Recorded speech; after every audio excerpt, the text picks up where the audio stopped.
Okay, we should be recording. Okay, perfect. Well, let's call the meeting to order. Can the clerk call the roll, please? Alan Griffiths, Here. Robert Truca, Here. Nicole DeFreitas, Mike Meisner, Here. Louis Schultz, Here. Ryan Whaley, Kima Yandel. Here. Great. First is the minutes from our last meeting, October the 19th. Are there any questions, clarifications, comments from the commission? No? Can I have a motion to approve the minutes? So moved. And a second? Second. All in favor, say aye. Aye. I wouldn't hear. All right, the minutes are approved. Okay, we have two applications today. First is 223 West Water Street.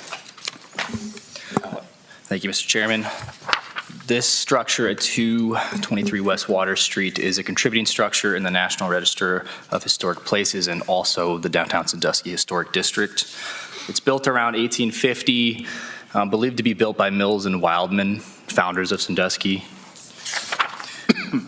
Let's see here. The structure was listed in the National Register of Historic Places in 1982. The Historic Inventory of 1975 states that the following regarding the building's important features, and that's the Italianate bricks decorate the roof line and cast iron posts are at the ground level. The scope of work here is one of two items. First item is a storefront awning addition, shown on the screen there, black and white stripes. The work is going to be including installing the new awning and also adding UV tint to the storefront windows for solar protection. The second scope is a balcony enclosure addition. If you see on the screen, it's also shown. This is going to be added to the rooftop patio that exists. It's currently open to the elements. This would bring an enclosure to that existing patio. The scope includes placing the black framing with UV tinted glass and also a black metal sloped roof and rework the existing roof coping with trim with the new addition. The structure here has been minimally altered from its original condition. There is evidence from a 1910 photo that staff had found that shows an awning on the facade on Water Street on the screen here. The proposed enclosure aligns with the guidelines, and it does not destroy historic materials or features that characterize the property. It is in scale, proportion, and massing to the structure and surrounding structures. It also is differentiated from the original structure. The applicant is in compliance with the staff's front facade comments. There was some questioning on if it was going to go past the current building facades or it was going to match it or go up to the cornice level. That has been determined that it's going to match. A section was sent to staff. If you see on the right side of the screen, it's going to be in line with the westward building's facade. As far as the windows, staff had talked with the applicant and addressed concerns of the new windows not providing a desired character to the proposed addition.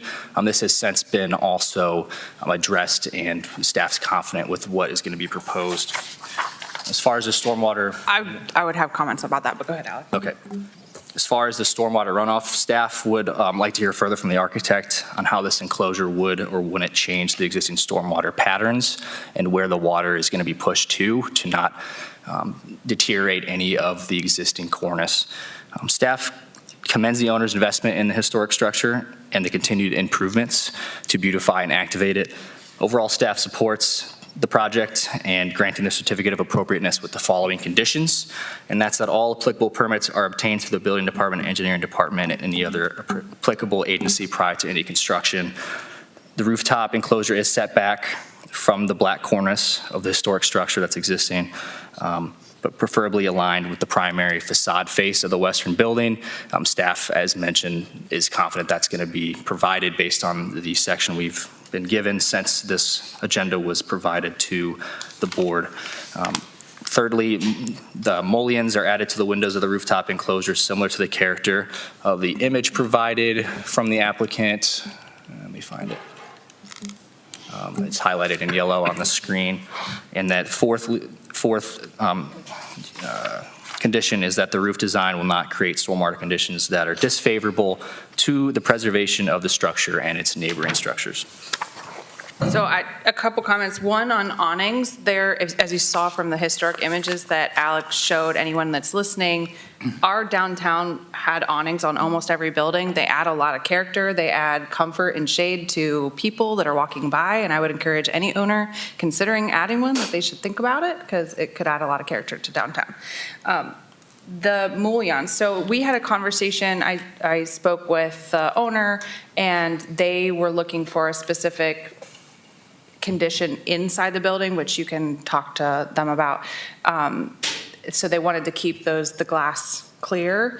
From my perspective of the scale and proportion of that roofline addition, it looked a little out of scale because we flip to that, Alec.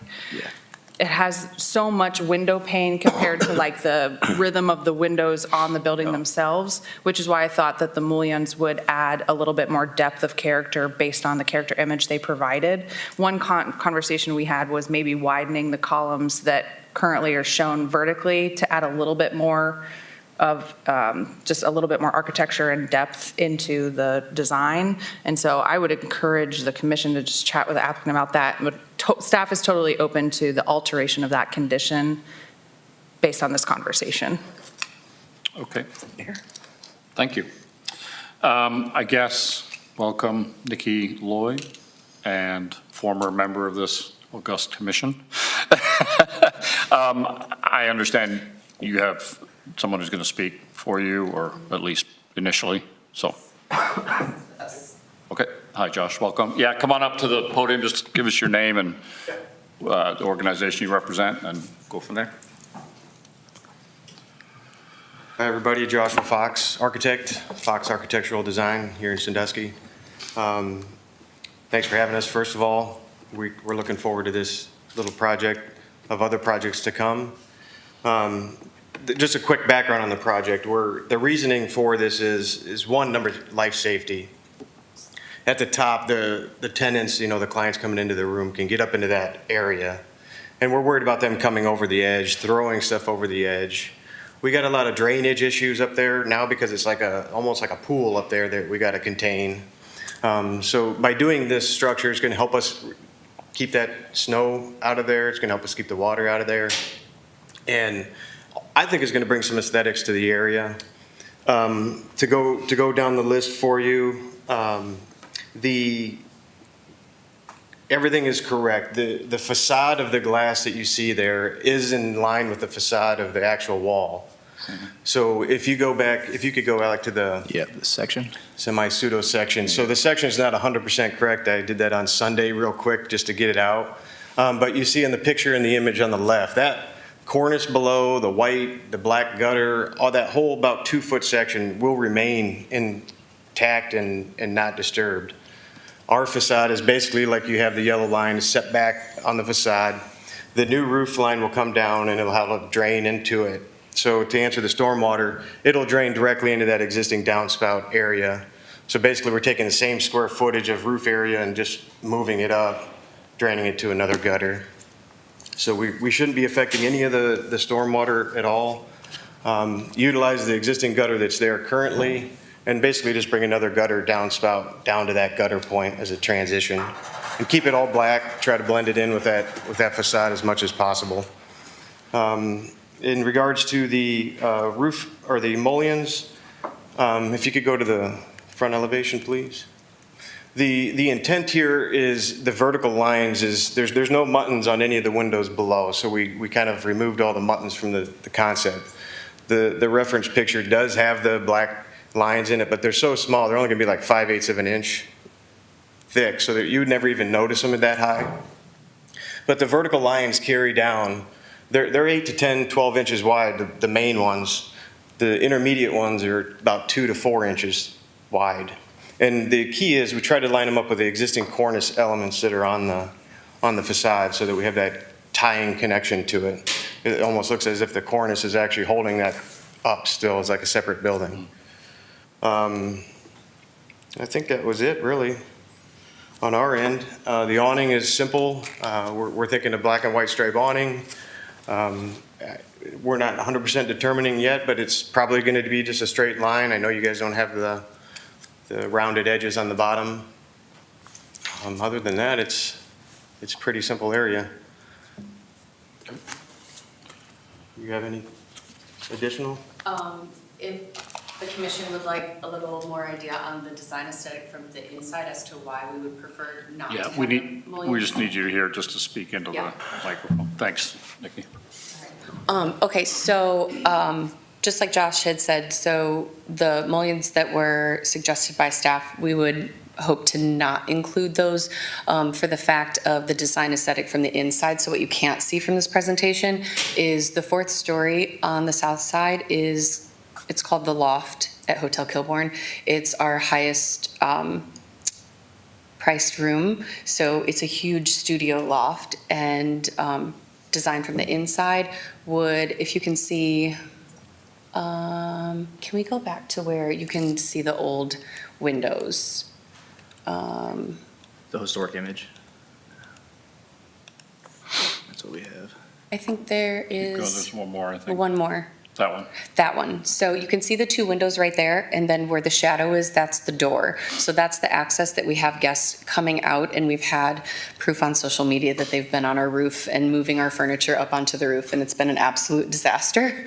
So, so from in there, what we would like to do is create a design aesthetic with wrought iron on those windows in a scroll type pattern, so it would conflict with the square structure of the mullions in the windows.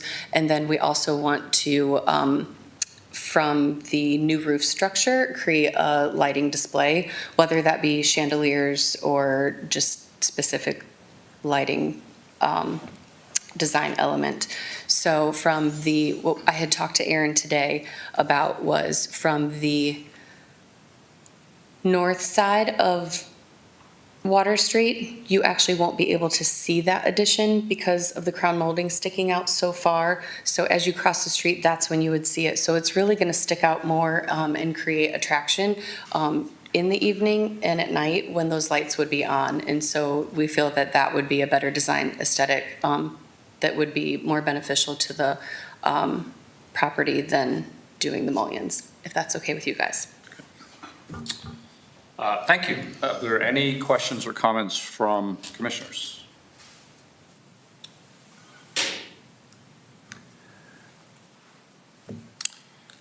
I don't have any. Okay. Any thoughts or questions on this issue of mullions versus more open windows? Mr. Chairman?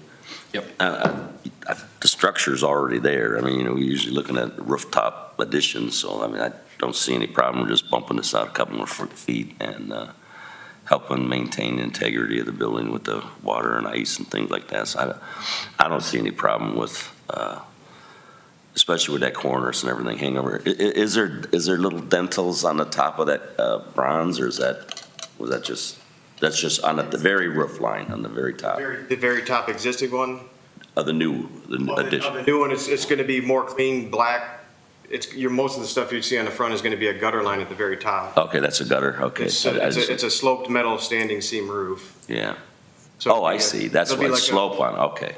Yeah, it's hard to illustrate without going through the full documentation of construction documents, but it's a sloped roof up on top. It'll be a standing seam metal roof. It'll be about a 5-inch gutter. And it'll be a decorative gutter, like it's a Yeah. K-type gutter that matches the style of the character of the building. And we wanted to keep the new roof structure, very simple metal, long-standing, and then also we didn't want to take away from the historical crown molding there, so that would be what catches your eye. The existing structure is kind of ugly, actually. I don't understand why that was thrown up there. So, Have to try and embrace it. Yeah, there's That's what not we're here much. for. but to improve it, really. So, Thank you. Anybody else? I mean, I think it's an elegant solution and nice work. It'll look great. Thank you. Thank you. So I would just chime in on 2 points. One is, well, first of all, I think it's beautiful. I think it will enhance that building, and certainly from a safety perspective and from just preventing water from accessing the flat rooftop, it's a great idea.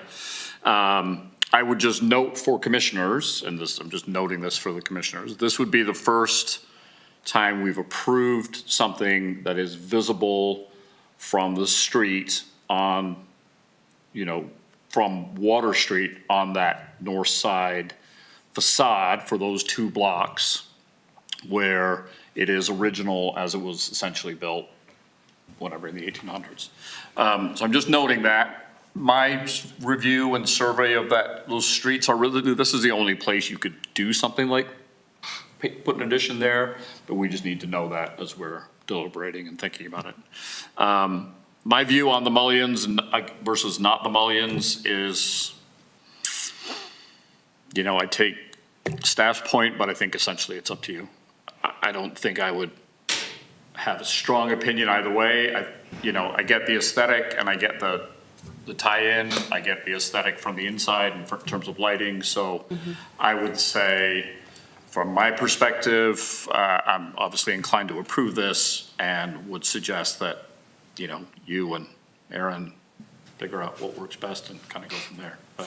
And I would personally defer to what works best for you guys in terms of the overall design, look that you're looking for. So that's my view on that. I think staff's recommendation, does it include the mullions? It does, and I would say I would defer to the commission if you choose to strike issue 3, number 3 from the staff.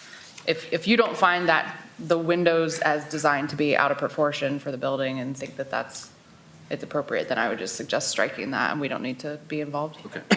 Are there any other thoughts or comments on the mullions?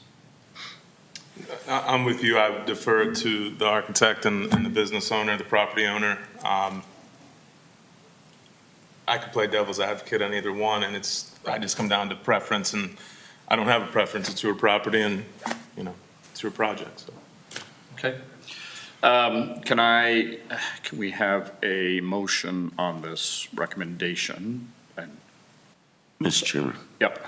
I'd like to make a motion that we approve the certificate of appropriateness with conditions of 1, 2, and 4 from staff being mandatory and 3 being an option that the owners could decide to do or not.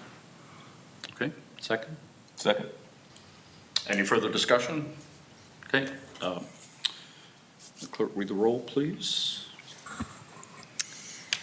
Kima Yandel, Yes. Louis Schultz, Aye, yes. Mike Meisner, Yes. Robert Truca, Yes. Alan Griffiths. Yes. Great. Congratulations. Yeah, congratulations, thank you. Just make sure it's ready in time for my daughter's wedding. Come on, Nikki, pressure.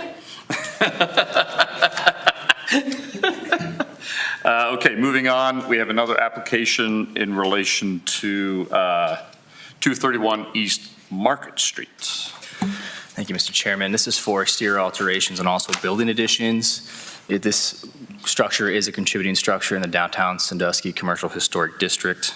The existing use is business and retail. The proposed use is stay in business and business residential, stay in business and residential.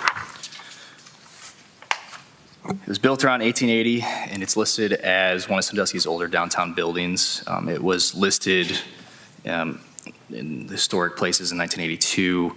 There's an inventory from 79. It states that roof brackets on the front gable, oriental window, vertical wood paneled storefront added to the first floor. These are the important features of the property. The project scope is one of 2 items. First one being exterior alterations, which include paint, changing the building color, altering the siding material, adding new windows, adding railings, roof gutters, and there's a window removal and also a chimney removal. They plan to paint the exterior to a darker green. Let's see if I can pull this picture up. There we go. The applicant had also stated that this green is not completely accurate to what is going to be applied. I believe, as we mentioned or talked to the applicant last, they were going to bring a swatch in, so we can get to that possibly at the end of this presentation. They're going to change the siding material to replace new wood on the front facade, replace historic wood on both sides of the building, side all the building, including the new additions with engineering wood siding in the same width, depth, and style of the historic wood siding. They're going to replace the windows with new aluminum clad windows, replace roof and gutters. This is considered routine maintenance with the exception of the trimming on the east side of the roof line, gutter system, which we will get into in a bit, removing a window on the rear facade to enable the addition, remove the not original bay window from the front facade. Let me pull that up. You see in the left image there, and also remove what is assumed to be original. It's attached to the original structure, the chimney. The second scope item is new additions to the structure, which include all of which are on the back of the building, exterior stairs, a deck/porch, railings, a door, and also a walkway from the sidewalk to the back of the structure. Exterior stairs and railings, rear deck and porch. There's gonna be a door with a window on the back facade, is going, I believe it's the window on the left in the left pictures where the door is gonna be going. There's gonna be a sliding door, and also a paver walkway from the sidewalk. So this property has been minimally altered from its original condition. The storefront has been altered from the 1910 picture there on the screen. The current windows and doors are not original on the front facade. A bay window has been added since 1910 to the second floor of the Market Street facade. So removing the bay window, staff sees is an appropriate concept. The color, as mentioned, the green is not completely accurate. The siding, the current siding is wood. The front facade, the wood has been shown to be altered. It has been replaced. Speaking with the contractor on this, he believes it was replaced somewhere in the time frame of 1990s, but it is still wood. It does match the original wood character. The west facade, the applicant has mentioned is too deteriorated to save, and I'm sorry, there's a lot of pictures to sort through. There's a lot of splintering in the wood, some rotted areas. The applicant has stated it'd be too difficult to replace or to not replace all of it. The chimney, they're proposing to remove the chimney. Staff believes it's original.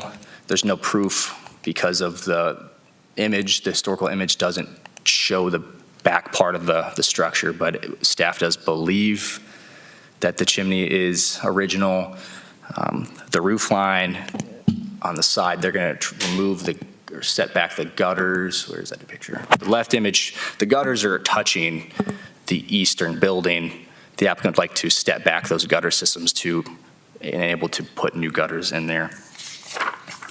Overall, staff supportive of the project, and we support granting the certificate of appropriateness with the following conditions, and that's that all applicable permits are obtained through the building department, engineering department, planning department, any other applicable agency prior to construction. Item number 2 is that if any new downspouts or gutter systems, they are going to be fastened to the mortar joints and gutter support straps under the roofing materials, match new gutter and downspout materials to similar materials of the time frame if possible, and paint new gutters and downspouts to match the trim. Condition number 3 is that the historic siding on the east side of the building on the screen here, after staff went to site to look, this is believed to be all original wood, and it's in excellent condition considering the age of the structure. Staff would like to see this wood preserved and painted, rather than a new wood be placed over top or a new material be placed over top of it. Item number 4 is that the chimney is repaired and stabilized rather than removed if possible. And item number 5 is that the paint colors shown from the historic color palette is approved upon the commission's review. Thank you. And I'll add one comment on the siding. It's not, in this case, the siding on the east side of the building isn't adding any significant character to the structure because you can't really see it. It's more of a note that it's in really good condition, and sometimes when you start a construction process and you start removing things, you can end up with problems you didn't anticipate. So maybe just leave it alone. So it's in good shape and paint it because it's going to match the. If they're matching with the new material, the engineered wood, they're matching the siding depth and orientation. It should look cohesive even if the historic wood is left in place. So that was where that condition came from. And we didn't get a confirmation from the applicant whether they were amenable to that or they would prefer a different approach. Mr. Chairman, if I may add one more comment. All of the new additions are going to be on the back of the structure. Per our guidelines, that is a preferred location to add new features such as a porch or a railing, stairs, et cetera. So staff is in favor of those, just to point that out. Okay, thank you. I have one quick question before we hear from, you're not the applicant, right? You're the contractor? Okay. Can you pull that kind of rear side view or so the architectural view of right, even here, it's fine. Okay. That one's good. So this portion at the back of the building that is not wood-sided, is plaster or concrete-sided, that, to me, appears to be an addition. That's Do we have correct. any data on when that was added, or? There's no data on when. It is staff's belief that this was added. This is not part of the original structure. Yeah, so the original structure is essentially that small wooden two-story Correct. cabin, Yep. if you like, at the front of the Correct, property. yes. Okay, all right. Sir, would you like to come and just, if you've got kind of a summary to give us or your thoughts, great. Just give us your name and address where you live or where your business is, and we'll go from there. Brandon Camp, owner of Camp Construction out of Castelli, Ohio, 112 South Ave, Castelli, Ohio. Thanks. Pretty much the three items that you had talked about with the chimney, leaving the siding on the one side. I tried to remember all three. Color? Yeah, the color. The color. Color, I agree on the color. I hate the color. In that building, I don't like it. I want to definitely stay historical. I told them that from the beginning, and I think they probably forgot just because, they forgot the meeting was tonight also. That's okay. I was gonna, well, he wasn't gonna be able to make it, so it doesn't matter. I was coming regardless, and he would have just looked at me to answer for everything anyway. Okay. Okay, The other one is the downspouts. the gutters? Yeah. Well, the gutters, I can match the trim easily. I have a gutter machine, and instead of painting them, I'd rather obviously get the right color. Manufacturer. Yep, yes, that's the gutter. Okay. I just have one practical question, which is if you wanted to replace the siding on the east side of the building, how on earth would you get in there? Because it's pretty tight. You're on the smaller, you're smaller than me anyway, I'll give you. And I won't be the one installing it. My installers are bigger than me. What we'll do is I have a scaffolding system that'll go in 8-foot sections, so they'll slide up this high, and then they'll have a 12-foot plank that'll be pretty much a wall underneath it. And then once they get up to there, another one, and that next one built will get us to the overhang, because we'll cut the overhang back from the roof so that it can fit the gutter between the building he showed you the picture of. I can go back to that. On that side, I know that looks really good to you. There's a window in there that was covered up, so we would have more work than just, scraping and painting. One of the big items on that side is at the bottom, we have some rim joists that we discovered, on the other side especially, but the problem over here is if I try to keep that, I wanted that side to be straight. We were gonna go from the stucco in the back and run a laser down that and make it straight. So when we furred it, because if we're going engineered wood, we're nailing, our pieces up this way, so our purlings will go this way. Well, we were gonna hit the framing going up and down, but when we run a laser down, we can shim it in and out to get a straight wall. That thing goes in and out. Like, if you went down there, you'd agree with me. Yeah, I've been and looked at it, that's why I'm asking the question, I guess. Anybody else have questions or comments at this point? I just, not that this is some paragon of beauty or excellence, but on the street, if you look at the green on the subway, it's subtle and doesn't sort of pop out and hit you right in the eye. So my only concern is really that green is just. I think they're gonna figure out the green with the Parkers, aren't you? As far as the national colors, historical colors, I mean. There's like a gazillion colors is you there? could pick They'll be from. easy So to- I thought he'd bring that here so the commission could approve They'll- it. That was the yeah. recommendation. I think he was supposed to. But if- That's gonna be easy to figure out, and that's like, we won't paint that for a while. Like, we'll have everything figured out, and when we go to side it, all the siding will get delivered to my shop where it all gets hand painted. comes primed so that we can paint it. And then once it's up, we paint it one more time as a touch-up. I had one other thing I didn't want to forget about too, in case we're almost done. That chimney is a hazard, and I can have him pay a mason to rebuild it. John will do that.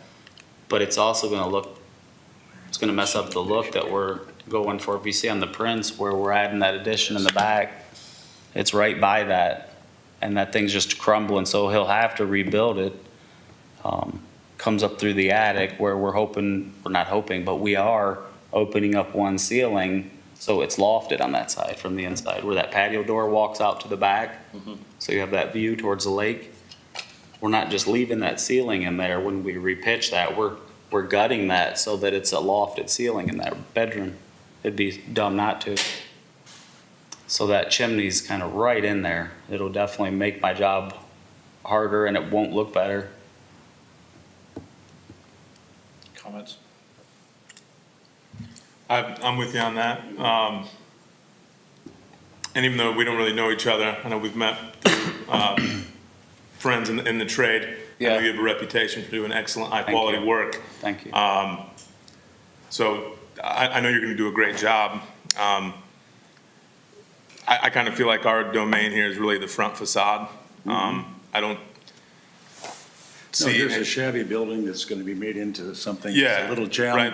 I don't Be feel brand that new the looking. chimney needs to be there. Like it was in 2000, or Well, 1900. Also, I'm assuming by putting all new siding on, you're going to check and see if there's water intrusion, you're going to put back some waterproofing and such so that somebody wouldn't do all this work and then have a Yeah, we put up a more rotted- weeping system, yeah. Yeah. So, now that we opened up the one side, we know we're gonna be cutting out 2 feet and replacing the whole rim on the whole side of the building. So when we put all that back up, we'll waterproof everything. So we'll be able to plywood that side. The other side where there was siding underneath that was already still preserved, we were gonna fur all that out and then fill in between with furring strips, in between the furring strips with,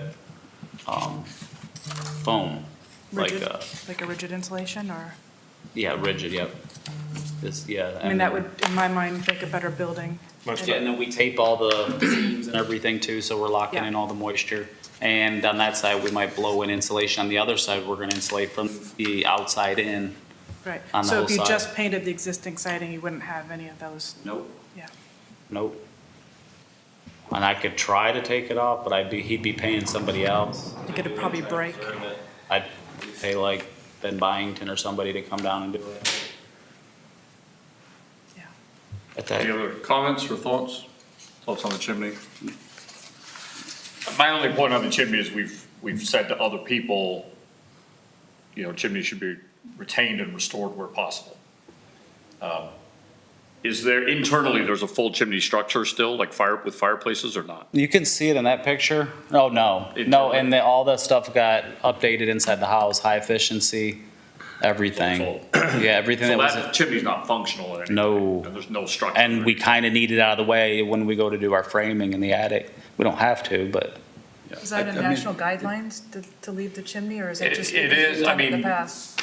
The thing Alex, is. you want to comment on the guidelines? Yeah, let me pull that up, just give me one In the second. back, the chimney's in the way.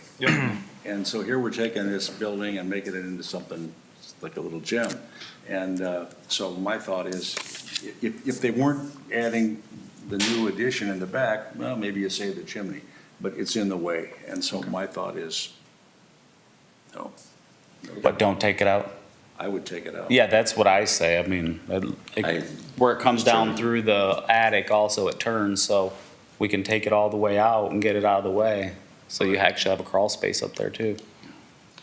I'll just put my 2 cents in, I guess, with the chimney. Even if you look at the rendition from street level and you look at that picture, the old picture of the building from, not this view from back here, you can see it, but I don't think the chimney adds much character to the building at all. The ones we're asking them to save are these grand limestones and these nice old historic structures that the chimneys actually are a focal point. This thing was just obviously a utility to vent the, And I've done work in Lakeside to where we had to match the siding as close as we could within 3/8. So, I mean, we've done that and matched it, knocked it out of the park. But, I'm telling you, when this is done, you'll definitely love it. And I think it sets back so far from the street, it doesn't add much, so I wouldn't be opposed to it being taken out. I wouldn't either. I'm trying to picture from the rear, but Okay. Mr. Chairman, if I may talk on the national guidelines. The section that staff pulled is observing the overall character, specifically roof-related features. Okay. They mention, and in this case, the board would have the opinion on if this would be considered important to the visual character of the structure from the street, is how you'd guide if this is something that could be removed or not. Okay, thank you. That's helpful. So how do we resolve the color? Is that, can they come back after? They need to come back. I'd like to see it. Yeah, it gets picture color out. Basically, the Come house, back? maybe. Pardon me? I mean, that would just be oh, yeah, that works kind of issue, right? Approved. Yeah, I think they could just come back with an update to the color. We wouldn't have to write a new staff report. We could just put them on the We've done agenda that and. before, so- Yeah, in other words, it's not going to hold them up. It's the last thing is the Yeah. paint. Yeah. So that would mean just coming back to our meeting next month with, here's a color option we'd like to go with. Just a final Yep, and they can do that If you're, yeah, okay. if I'm not So we- available. I can guide you towards a couple examples, whatever brand of paint you want. I guarantee you they have a historic palette on. It'll be his wife, Linda. Yeah, Okay. she'll be the one picking it. Good, okay. Well, I think, any other comments or questions, or are we ready for a motion on this? We're ready. Someone wants to make a motion on this application? Mr. Chairman? Yep. I move that we grant a certificate of appropriateness for this. Item 1 from the staff's recommendation, 2. Are we, where are we at on? We come site? back on 5, pardon? Sorry, go ahead. Yeah, okay, so you wanted us to move forward? Yeah, I realized we didn't really discuss the issue of the siding on the east side of the building. Oh, okay, I just. Comments, any Yeah. final comments on that? I mean, my view, for what it's worth, is that if, it's probably not worth trying to preserve That's my the thought. wood on that side if It's all we're doing the overall Wavy and building. everything else, it would Yeah. just be better. Okay. I do have one question on that. I'm not familiar with the engineered wood. Does that hold up as good as like the fiber cement and all that? I think better. Is it? Yeah, because fiber cement's always gonna get harder and harder and harder when it bakes in the sun. If you put it up properly, it'll last, but a lot of times where it fails is the butt joints, where it meets the roof line. A lot of times when everything expands, it contracts, especially in the old building, nails pop. So you start getting the laps that kind of flap a little bit. Like if you look at almost every building that has fiber cement board, if you look close, you'll see a lot of imperfections to where the engineered wood sits a little bit better. He's right. Okay. Okay, want to go back or? Yeah.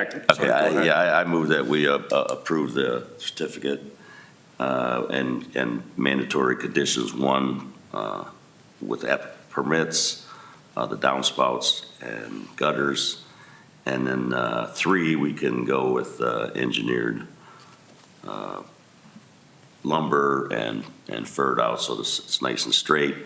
The chimney may be removed rather than stabilized, and the paint color comes back for a revisit at the Sounds next. good to me. Second. Okay. Just checking, did we get all that down? You're good? Okay. All right, any other final comments? All right, clerk will call the roll, please. Do you want a second? We had a second. Oh, I didn't Yep. hear it. Okay. All right. Louis Schultz, Yes. Mike Meisner, Yes. Kima Yandel, Yes. Robert Truca, Yes. Alan Griffiths. Yes. Okay, so that is approved. Thank you very much. The next date, so I can text John. Staff will let you know, it will be now we're into December 21st. 21st, December 21st. 5 PM. 5 Same time, same PM, place. same place, same crowd, maybe a few different faces. Yep. All righty, thank you very much. Appreciate you. Okay, other business. Karen, do you have any other business? I do not. Okay. I would just like to report back that I did meet this morning with Ed Window at his request after our last meeting. And I apologize, I didn't bring my notes, but he essentially had kind of 3 points. The first was he would like to see some way of making people who purchase historic properties aware that they have either are about to do that or that they have done that. As currently, and that therefore they're subject to kind of landmarks review of anything they want to do to their building. There have been a number of cases where people have bought properties, gone and got permits, and then realized after the fact they needed to come to us. So I'm really just reporting that out. I don't know a solution, but I think we can, if anybody's got any great ideas with staff, but also as we go through our procedural review, that's probably something to kind of put on there in terms of, is there something we can do to alert people? I would say, I did say to add, there's a certain amount of buyer beware. If you buy something and you haven't checked it out to find out exactly what it is, then you bought it. You bought it, you own it. But I think there's a fair point that we might be able to do something. One thought I had was we might be able to work with the county recorder's office to say, hey, if we had a standard letter over there that said, if you buy a historic building in the city of Sandusky, here you get the letter, and the letter tells you who to call and what to do. But there may be other options. That's exactly what, like an HOA does. Okay. It would notify the city that somebody's purchasing. You would get that notice before it goes to title, to clear the title, just as notice. Okay. Then it lets you know you bought it in an HOA, so it would be kind of the same. Similar process. Yeah. So that might be a conversation to have with the county recorder's office at some point. Does the Landmark Commission, what is our domain and boundary? Is it the one that's on the city website just for the downtown, or is it really stretching in every part of the city? It's the Downtown Historic District, which is outlined on if you go to citysandusky.com/historic, there's the Cable District, Historic District, so that's got an outline too. And then every nationally registered historic property in the city, and those all have like little red dot flags on that historic map. So the biggest thing is like understanding if there's a mechanism that would trigger that, it would bring it to somebody's attention that this individual needs a letter, like this property has changed hands, therefore a letter goes out. And the county recorder could be a good place to start, because we have had that conversation of like, it would be great to send everybody a letter as soon as a property changes hands, but it's like, where in the process of a property changing hands would that? Flag. Yeah. Yep. Okay. So that was his first one. His second one was on the issue of enforcement, and we've discussed this before. And the third one was, I'm forgetting the third one, notification. Just notification of applications and that kind of thing, which we talked about, but is kind of complicated, quite frankly. Yeah. I think on the second one on enforcement, he's still mad about Saucy's bollards. So I don't know, Aaron, if you have an update on efforts to have Saucy, or what Saucy are doing about their bollards. So the Saucy patio did have they had a temporary permit this year, the rear patio, and it did expire October 31st. I gave them a heads up that it was gonna expire on October 28th. I gave them an email, just said, hey, a reminder. And they're still there, so I brought that to the attention of the Public Works Director today, and he said he will give them a notification that if they don't remove them, and he'll put them in the service center, then they'd have to go get them himself. I'm sure he would follow through with that.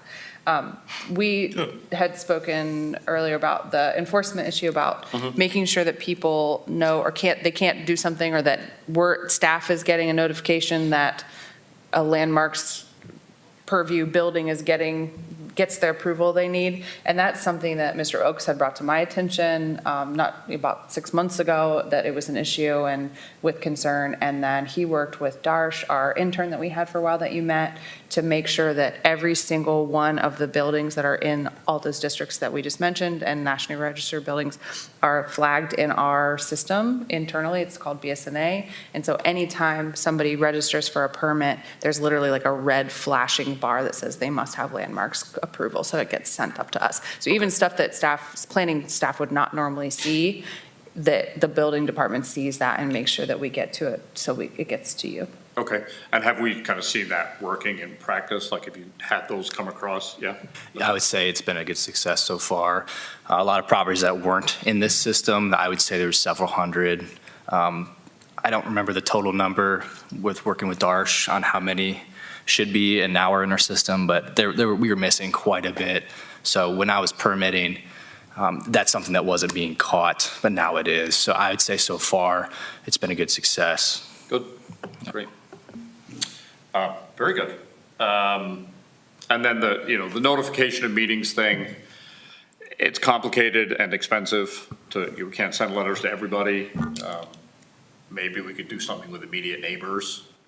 Yeah, I think the conversation I had with Mr. Window it helped me realize that this is something that hadn't been done before. Right. It was taking place in an area that's generally of interest to the public and to the surrounding neighbors, so that, we'll do our best in the future when there's cases like that, something that's brand new, something that the neighbors are going to feel like is partially theirs, that they get some notification of Here's a projects quick like that. Question, I should know the answer, but I don't. Commissioner Meinzer, you might. Does the Register ever print, like, in their community happenings, an update of commission meetings or city commission meetings and agendas? They don't typically do that. I know they're on the city website. But Yeah, that's the only place that I remember Okay, looking at the city, yeah. all right. Paper. But anyway, I would say, Mr. Window was very, first of all, happy I met with him, positive in terms of the work of this commission and what we're trying to do, and just is, a lot of his frustrations are historical, which is probably fair. And, I think I'll certainly feed back into him that we've got the internal system to flag stuff from. I'm glad that you've gotten, we talked about this for years. So it's funny that you found a workaround, at least for people that seek a permit. Now you've got the challenge of people just go ahead and don't get permits. Sure, yeah. And that's an ongoing issue that really relies on enforcement. So the city commission wanted to put some budget behind our enforcement mechanism. All right. I'm sure if Aaron brings it up. Any other business from anybody? Okay, our next meeting will be December 21st. Thank you very much. Thank you. Motion to adjourn?